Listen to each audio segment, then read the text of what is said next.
सास की सोच। गौतम, जा अपनी जोरू को बोल, अभी थोड़ी देर में तैयार होकर नीचे आ जाना। वैसे भी सारे मेहमान आ चुके हैं। जी माँ।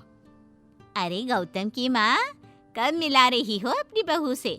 मैंने तो उसकी सुंदरता के बड़े चर्चे सुने हैं। आज हम भी तो देखे कितनी सुंदर है। वैसे मेरी बहू से तो कम ही होगी। काकी, भाभी इतनी सुंदर है ना कि हमको डर है कहीं किसी की बुरी नजर ना लग जाए। देखते हैं कितनी सुंदर है। अरे आप चुप कर और देख अपनी भाभी को, तैयार हुई या नहीं। अरे लो, भाभी आ गई। अरे कितनी सुंदर है, इसके चेहरे पे तो चांद सी चमक है। सुन रिमझिम, क्या नाम है तेरी भाभी का? सही पहचाना आपने, चांदनी है मेरी भाभी का नाम। क्या हुआ काकी, मुंह से बाहर शब्द नहीं निकल रहे? या चांदनी भाभी की चांद सी सुंदरता ने आपका मुंह बंद करवा दिया? हाँ, सुंदर तो है, पर सुंदरता से क्या होता है? लड़की में गुण भी तो होने चाहिए। मेरी बहू में सुंदरता के साथ साथ संस्कार भी है। अरे वाह गौतम, सच्ची में तुम्हारी बीवी बहुत सुंदर है। हाँ, एकदम चांद जैसे अलग चमक रही है तुम्हारी बीवी इस पूरी पार्टी में। बात तो तुम एकदम सही कह रहे हो। इस भीड़ में भी सबसे अलग चमक रही है मेरी चांदनी। आज इस पार्टी में तुम्हारी बीवी की सुंदरता ने 4 चांद लगा दिया है। कुछ दिनों बाद जब गौतम की माँ आस पड़ोस की औरतों से गप्पे मार रही होती है। माँ जी, मेरी माँ की तबीयत थोड़ी खराब है, आप इजाजत दो तो क्या मैं और गौतम एक बार वहाँ हो आए? हाँ हाँ बहू, ठीक है। जब शाम को गौतम काम से आ जाए तो अपने मायके हो आना। ये क्या, उसने बोला और तुमने जाने दिया? हाँ, अभी उसने बताया तो सही, उसकी माँ की तबीयत खराब है। लेकिन तुमने जाने क्यों दिया? तुम्हें मना कर देना चाहिए था। लेकिन क्यों? अरे तुम्हारी बहू को अभी शादी किए थोड़े ही दिन हुए हैं और वो अपने मायके जा रही है। अरे घूमने थोड़ी ना जा रही है, वो अपनी माँ को देखने जा रही है। अरे कुछ नहीं जानती, बहुत भोली हो। ये बहुएं बस बहाने बनाती हैं अपने मायके जाने के लिए। मैं तो कहती हूँ तुम अपनी बहू पे थोड़ा ध्यान दो। एक तो तुम्हारी बहू रूप की सुंदर है, कहीं तुम्हारे बेटे को बहला फुसला ना दे। अरे लेकिन वो ऐसा क्यों करेगी? और वैसे भी वो ऐसी नहीं है, वो मेरा बहुत ध्यान रखती है। तुम ना आजकल के बच्चों को नहीं जानती। शुरू शुरू में ये सास की सेवा करना, परिवार का ख्याल रखना बहुत अच्छे से जानती है और पीठ पीछे अपने पतियों को परिवार से अलग होने की सलाह देती रहती है। क्यों बहनों, क्या मैं गलत कह रही हूँ? हाँ वैसे बात तो सही है आपकी। और पता है, मेरी बहन के बेटे की शादी को अभी 1 महीना भी नहीं हुआ और उसका बेटा अपनी बीवी की हर बात मानता है। और तो और अपनी बीवी के लिए अपनी माँ से लड़ता भी है। पूरा का पूरा अपनी जोरू का गुलाम बन गया है।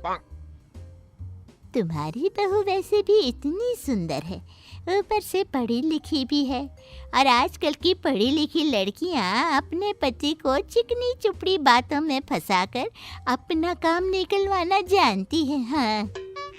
अरे हाँ, पर मेरी बहू चांदनी समझदार है। हाँ यही तो बात है। तुम किसी के चेहरे पे देखकर उसके दिमाग में क्या चल रहा है वो थोड़ी ना बता सकती हो।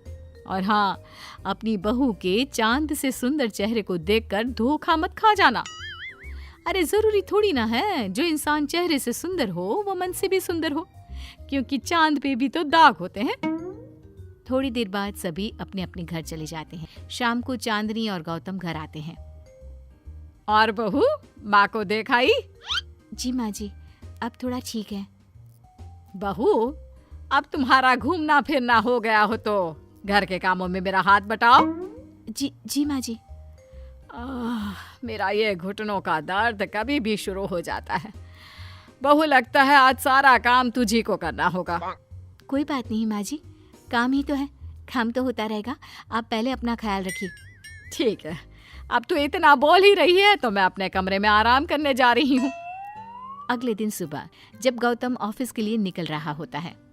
माँ, अब कैसा है तुम्हारे घुटनों का दर्द? ज्यादा तो नहीं हो रहा? नहीं तो शाम को चांदनी आपको डॉक्टर के पास दिखाएगी। तुझे किसने बताया?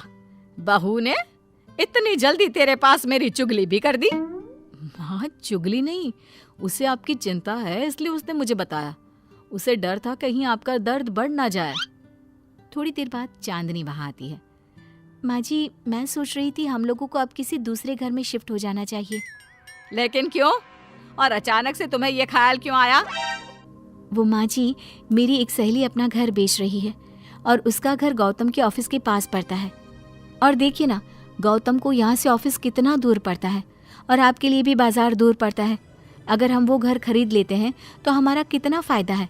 गौतम को ऑफिस के लिए दूर नहीं जाना पड़ेगा और आपको जब शॉपिंग जाने का मन करे आप जा सकती हो। ऊपर से वो मेरी दोस्त है तो वो हमें घर थोड़े कम दाम में भी बेचेगी। हाँ, बात तो तुम सही कह रही हो। कोई जरूरत नहीं है घर बदलने की। और तू क्या अपनी बीवी के हाँ में हाँ मिला रहा है? लेकिन माँ, मैंने एक बार बोल दिया ना, तो बस अब इसके बारे में कोई बात नहीं होगी। और ये कहते हुए वो अपने कमरे में चली जाती है। चांदनी भी उनके पीछे पीछे चली जाती है। क्या हुआ माँ जी? मैं कुछ दिनों से देख रही हूँ आप कुछ अजीब सा बर्ताव कर रही हैं। क्या अजीब सा? ऐसा ही तो करती हूँ। अगर तू मुझसे घर के बारे में बात करने आई है तो पहले ही कह देती हूँ, बिल्कुल नहीं। नहीं माँ जी, घर के बारे में बात करने नहीं आई। माँ जी, मुझसे कोई गलती हो गई है क्या? अगर कोई गलती की है तो डांट दीजिए, बात कीजिए। पर माँ जी, ऐसा व्यवहार मत कीजिए। मैं बिल्कुल बुरा नहीं मानूंगी। और अगर आप अभी बताना नहीं चाहती तो आपका जब मन करे बता देना। मैं बस इतना ही कहने आई थी। कहीं मैं आस पड़ोस की औरतों की बातों में आके अपनी बहू के साथ गलत तो नहीं कर रही? और वैसे भी वो सही तो बोल रही थी। उसने मेरे और गौतम के बारे में ही तो सोचा। वो हमारे बारे में इतना सोच रही है और मैं दूसरों की बातों में आकर उस पर शक कर रही हूँ। कुछ दिनों बाद काकी गौतम के घर गौतम की माँ से मिलने आती है। और गौतम की माँ, कैसी हो? मैंने सुना तुम घर बदल रही हो।